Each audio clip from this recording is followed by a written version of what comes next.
Bienvenue sur le podcast Aécriture. Je suis Isa, créatrice du compte Instagram Aécriture et du site internet aécriture.fr, plateforme d'accompagnement en écriture. Dans ces épisodes, on se parle méthode d'écriture, quotidien d'auteur, blocage et réussite.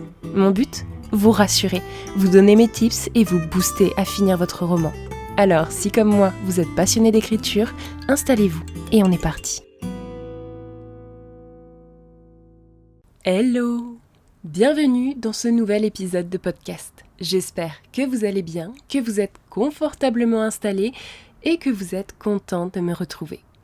L'épisode du jour m'a été inspiré par une discussion avec l'une de mes abonnées.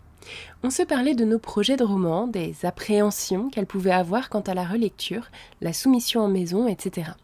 Et plus généralement, elle m'a demandé « Et toi, quel conseil t'a le plus aidé ?»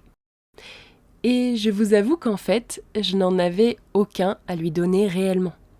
Non pas que je n'ai jamais suivi de conseils qui m'ont servi, au contraire même, mais tout simplement parce qu'un seul conseil, ce n'est jamais suffisant. Il n'existe aucun conseil ultime qui m'a métamorphosé, qui m'a appris quelque chose d'incroyable. Et c'est pour cela que je n'ai jamais trop aimé les posts Insta, genre le conseil ultime ou le seul conseil qui... Non.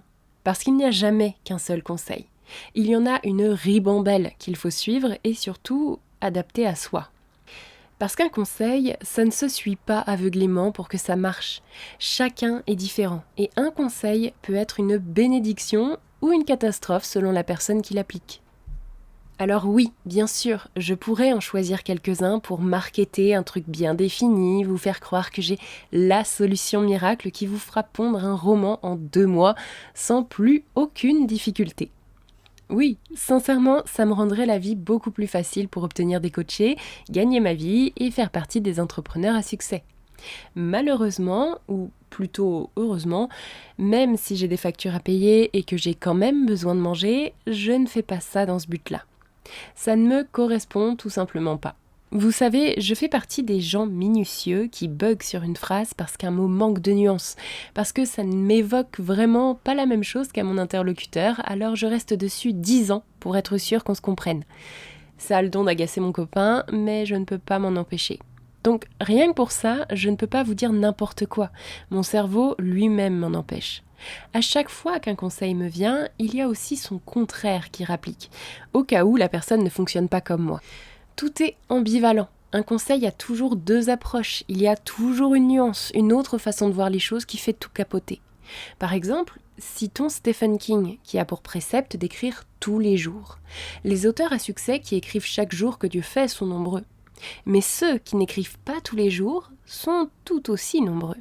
Alors, la vérité, où se trouve-t-elle ? Nulle part. Pour certains, ça fonctionne, pour d'autres, non. Le vrai conseil que je vois là-dedans, c'est la régularité pour avancer. Mais il n'y a pas de règle. C'est peut-être ça, d'ailleurs, en y réfléchissant, qui me fait contrebalancer tous les conseils. Les conseils sont souvent donnés et perçus comme des règles à suivre. Or, ce n'en sont pas. Il n'y a pas de règle en écriture. L'écriture, c'est la mise à nu de l'humain, de son âme, de sa psyché. Rien n'est plus hasardeux que ces notions. Et c'est aussi pour cela que j'ai mis plusieurs approches de narration dans ma formation. Parce que j'avais à cœur de vous donner plusieurs portes d'entrée, de début de réflexion, pour que vous vous les appropriez et trouviez votre propre méthode. C'est également pour ça que je dis toujours qu'il faut connaître les bases de la narration pour s'en défaire consciemment, afin de jouer et de créer réellement. Il ne suffit pas d'appliquer la recette de quelqu'un d'autre pour que ça fonctionne.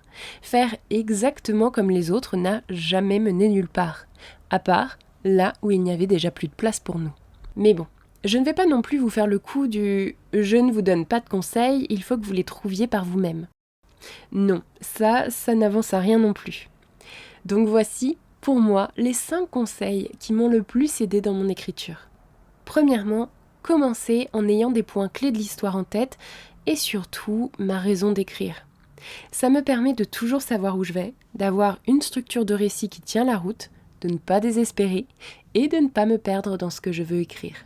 Deuxièmement, écrire tout mon premier jet sans revenir en arrière, ni me préoccuper du fait qu'il soit lu ou non un jour. J'avance, coûte que coûte, afin d'avoir une base pour réécrire. Et aussi, je fais en sorte qu'il me plaise avant tout à moi et que j'y mette ce que j'ai besoin et envie d'y mettre. Troisièmement, je me rappelle que je suis la seule à pouvoir écrire cette histoire et que du coup, je suis la meilleure personne pour le faire. Quatrièmement, je m'organise afin de ne pas perdre mes notes et de ne pas m'éparpiller. Pour finir, et ce n'est peut-être pas un conseil mais plutôt un mantra qui infuse dans tous les aspects de ma vie. C'est une coachée qui me l'a soufflé et depuis, ça ne me quitte plus. Dès que j'ai un doute, que je sens que je procrastine pour X ou Y raison, je me demande, est-ce que la personne que je serai demain sera fière de moi ?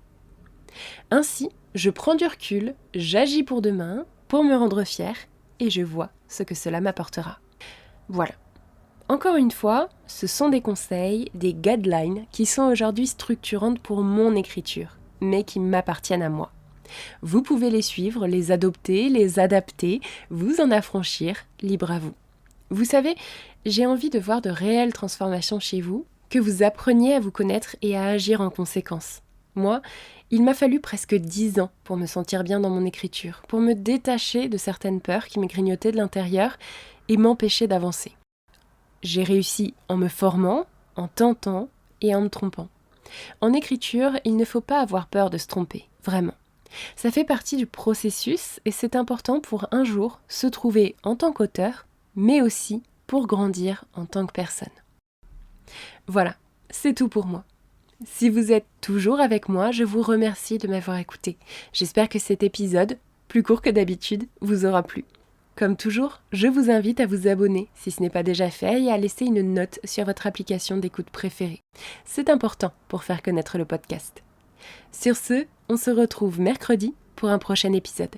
D'ici là, je vous souhaite une agréable semaine. C'était Isa, ta écriture, amour sur vous et écrivez bien.